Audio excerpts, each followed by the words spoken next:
All right, that's your lick for today. I love those. Okay. How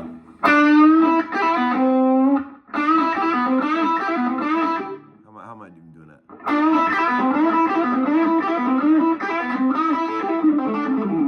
Nothing more rock and roll than a open string pull off because you don't know what else to do.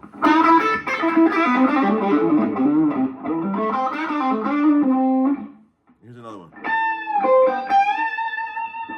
You know, using that minor third.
Okay.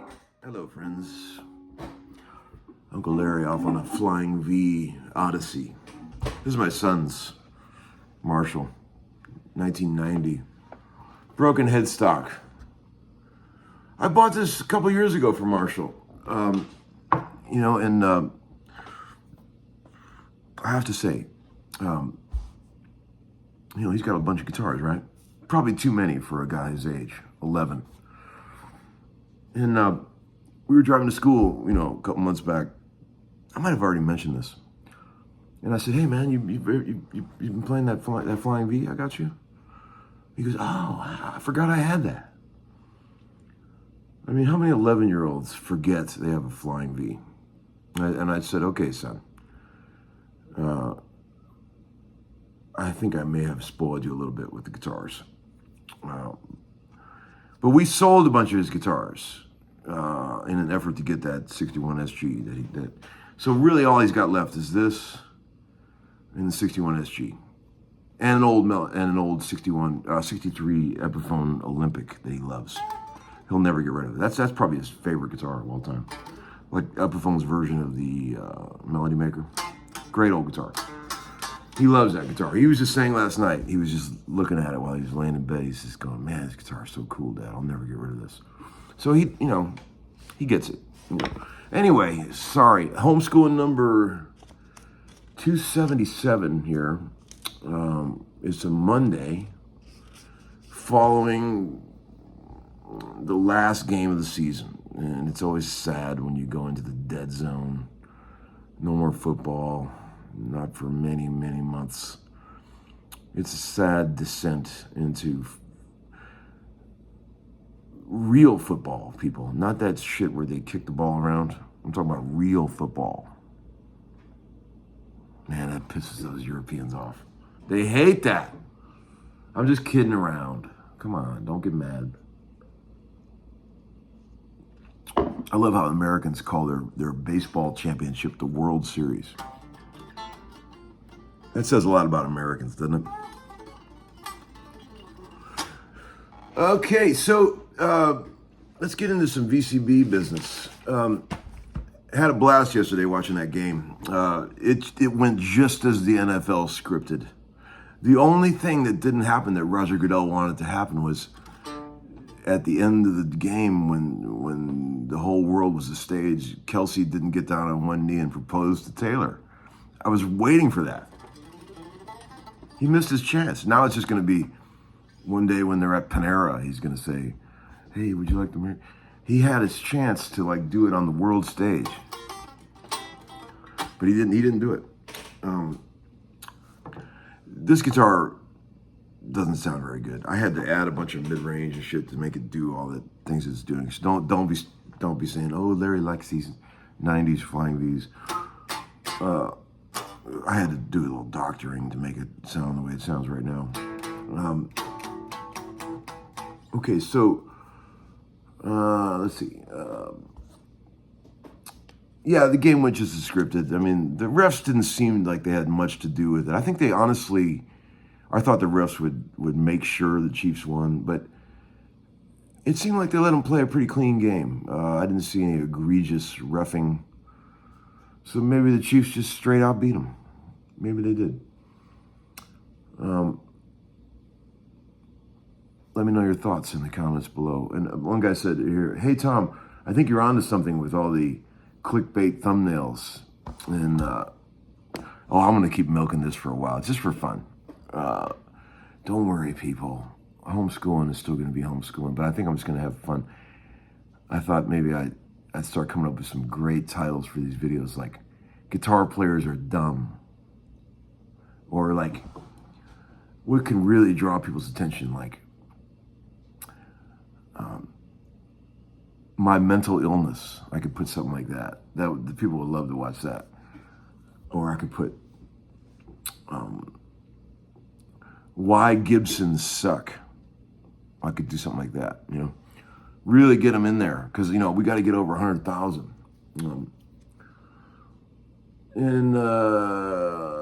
You know, I got some show and tell for us today. Oh, by the way, the Pantera show, it was awesome. I'm still wearing my sticker. Just kidding. Let's put this on for you guys. But we had a ball down there seeing the Panteras. They were awesome. Man, what a look into a world that I know nothing about.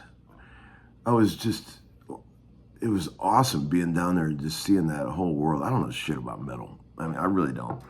My concept of metal is like, you know, Ozzy Osbourne, you know, that's what I think of. But this is a whole nother world here. This is like, Rex Brown is the coolest guy. Hey, Rex, if you're watching. Sweet, sweet guy. We went back after the show and hung out with him for a little while. He's a lovely guy. Just, you know, the first thing he says, not bad for a 60-year-old man, right? And I was like, fuck yeah, man. It's like, you know, he's got that rock and roll soul, man. Rex has it, man. What a cool dude. He loves old guitars, too. I sold him an old 56 Les Paul Special a while ago, and he loves that guitar. It's a great old guitar. But, you know, it was a ball. You know, Greg Voros is really fun to watch him down there at that show, because that music is his life, you know. Like, that's his Beatles, you know. And, man, it was just great to see him down there in his elements, you know. Great time.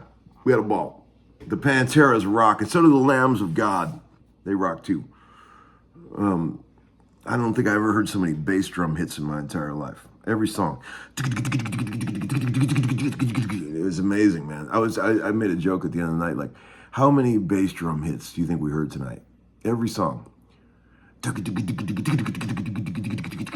comes through the PA, just fucking loud as hell with all kind of high end on it. It's great. All my hipster friends that played wallet, snare, Ringo drums would have hated it, but I thought it was cool, you know. We got some hot VCB. Oh, let me do some show and tell today. Remember these? Oh, I will say in front of God and everybody that when I was a young man, a young child, this was the most important toy I ever got. The day I got this was the most important day of my childhood. Do you remember these? Mattel handheld electronic football? This thing is an original here and it still works perfectly. I can play the shit out of this game. I'm a badass on that. I still remember how to do it.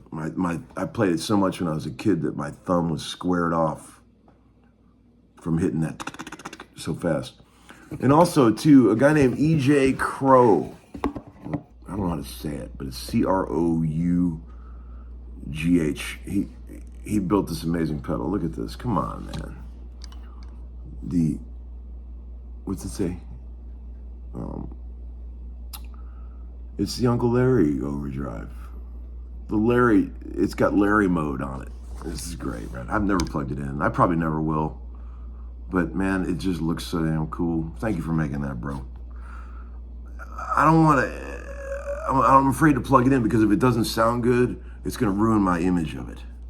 I wanna just put it on the shelf and think this is probably the greatest sounding pedal ever, and I've never heard it. I wanna do that. Okay, so,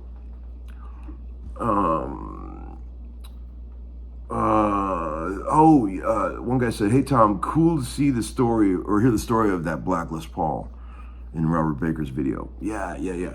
That was a cool video that came out yesterday. For those who haven't seen it, Robert Baker channel, he did a video where he's going to go around doing a series where he takes different guitar players and talks about the one guitar they've had the longest, that's got the most sentimental attachment to it. Mine was a 79 Black Les Paul Deluxe that I got for Christmas 1980 when I was a little boy, 12 years old, and still have that guitar. Doesn't get used much these days, but it's a very sentimental thing. And you know how Larry never gets sentimental about guitars. I do like that guitar, and Robert did a cool video of it, and some of the comments were very sweet. And then there were some comments where the guy said, a lot of people always think I'm drunk all the time. Some douchebag said, looks like he could spit up a bottle cap or something like that. I'm just like, dude, you guys know the real homeschool, but these people don't realize that it's scientifically impossible for my Slovak constitution to be intoxicated. I'm not bragging. I'm just saying it's impossible for me to get drunk. I'm just saying. So these people, they don't understand that my natural demeanor is a bit laid back, you know, because they're probably used to dealing with their wives that nag them all the time. They're high strung. See, I'm not high strung. I keep shit real loose on the down low, and like I'm all about the low stress lifestyle. I don't know about you guys, but I feel like stress is the great killer, the great causer of cancer. Stress is like worse than smoking for your health. I'm just saying. Am I wrong? So I keep it low stress, and I also don't smoke. And I feel like that allows me to drink beers. And that's my little trade-off there. Works for me, you know, the rationale. Okay. Hey, Tom, Rick Wakeman or Tony Banks? Damn, what a question. Two unbelievable piano players. Both had a dramatic impact on my life with Yes and Genesis. In the end, I have to go with Tony Banks. As much as I love them both. No offense, Rick. Tony Banks, man. He was my guy. They're both incredible. This is hard to pick. This is like trying to decide which one of my sons I like better. You know, this is not easy. So, but I got to go with Tony, man. I think he had more of an effect on me in my general overall effect. I think he was more impactful on my life, you know. And no, you know, that's a tough call. So I don't know. What do you guys think? Wakeman or Banks? The two greats of the prog keyboard world. There was another one here that I thought was good. Here, maybe that's it for today. Here, let me show you one more lick. Okay. Let me get back to my distorto tone that I had. Here, let me do this because that's too loud. Okay, dig this. What happened to all my level? Something died. Oh man, that went to hell. I don't know what happened. Something died. I was going to show you a lick, but we're just going to have to wait till next time. That's it for today, kids. Thanks for watching the show. Congratulations, Patrick Mahomes and the Kansas City Chiefs and all of you fans out there. Sorry about the 49ers. Next year could be their year. Okay, peace out. And I forgot to mention one thing. My dear friend Wayne Killius came by to visit me yesterday. He's an amazing session drummer that I've known for probably 30 years. And obviously a very schooled musician, as you will see in this video coming up here. Beautiful technique. Learned how to play drums for real. But he's got this thing that he's always done in the studio that makes me laugh and laugh and laugh, where he can play echo drums. He can play acoustic drums but make it sound like there's echo on the drums. And I've been laughing at him doing that for 30 years. And if you stick around to the end of the video, he does it, and you've got to see it. It is just fucking hilarious. Okay, peace out.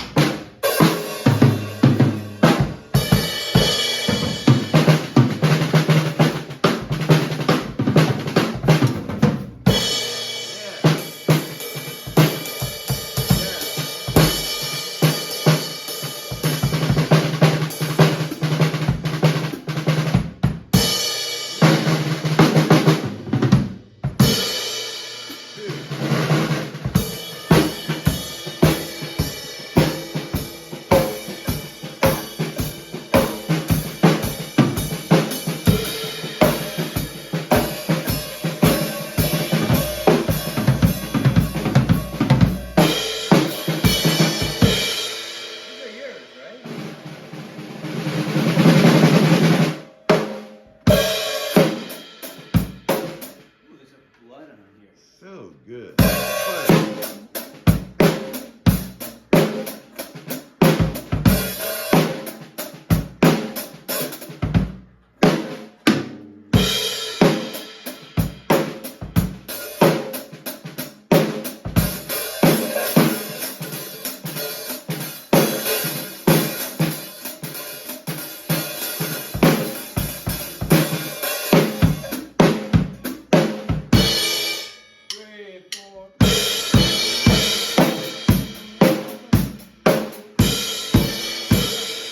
Dude, 3, 4. don't stop. Dude, that's good. All right. Show me a cool lick. I know this is a child set. He's playing. Great though, man. I love You're literally playing a drum set set up for little kids. Yeah. It's amazing. But show me a cool lick. Like if I said, hey man, I got this series called "Show Me a Cool Lick." Cool lick. So what's a cool lick? Go ahead. Well, simple one. Just anything.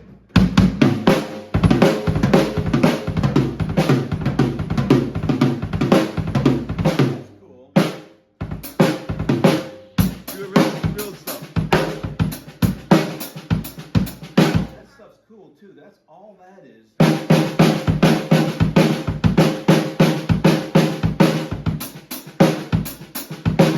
Right?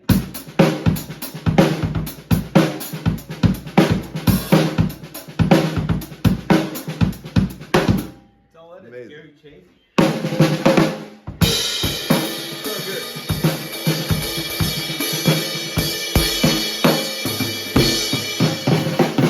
Another one.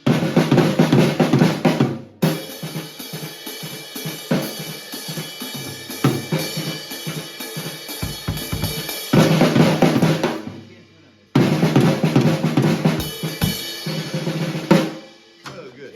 All right, dude. Hey, before you leave, Wayne, you've always been able to do something that amazes me: echo drums. Or it sounds like there's echo on the drums. Check this out. Okay, ready? 3, 1, 2, 3, 4.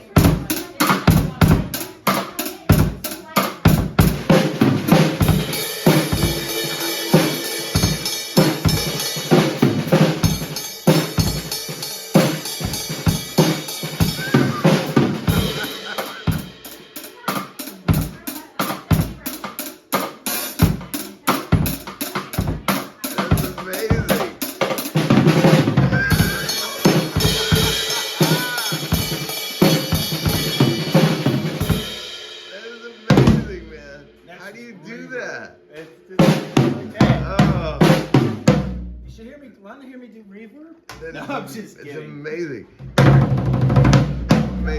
Amazing. Wow. This is a nice little kit. Dude, you sound amazing. God, you sound so good. That's fun, man.